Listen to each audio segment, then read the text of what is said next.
దేవ దేవ ధవళాచల మందిర గంగాధరా హర నమో నమో.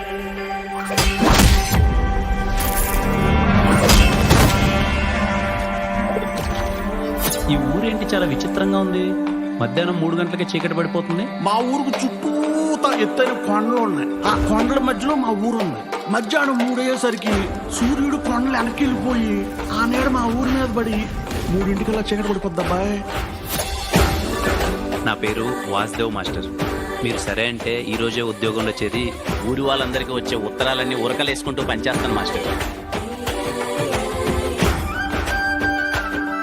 అందాన్ని ఇంత దగ్గరగా చూడటం ఇదే మొదటిసారి. కళ్ళు తిప్పుకోబుద్ది అవ్వట్లేదు. ఎంతమందికి చెప్పావేంటి ఈ మాట? దేవదాస్ సినిమా చూసినప్పుడు సావిత్రి గారికి చెప్పాలనిపించింది. ఆ తర్వాత నీకే.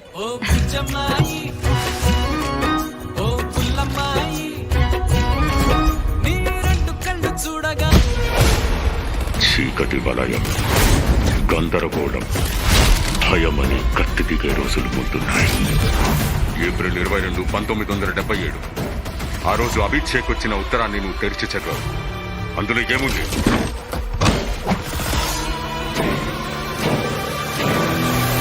ఏముంది ఆ ఉత్తరంలో?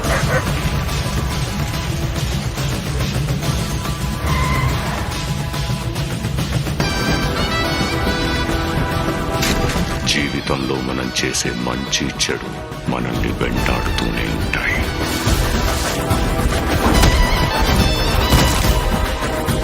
తేలు నిప్పులో పడింది కదా అని మనం రక్షించాలని చూస్తే ఏమవుతుంది? అది దాని స్వభావాన్ని చూపిస్తుంది.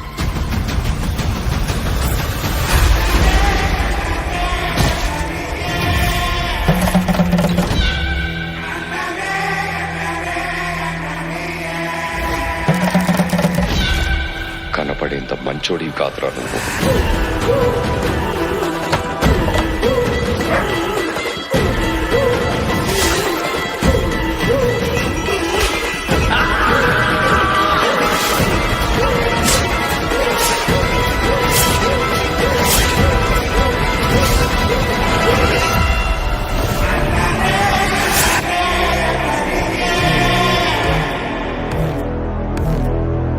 నాది అన్న ఊరికి నేను చేసే మంచి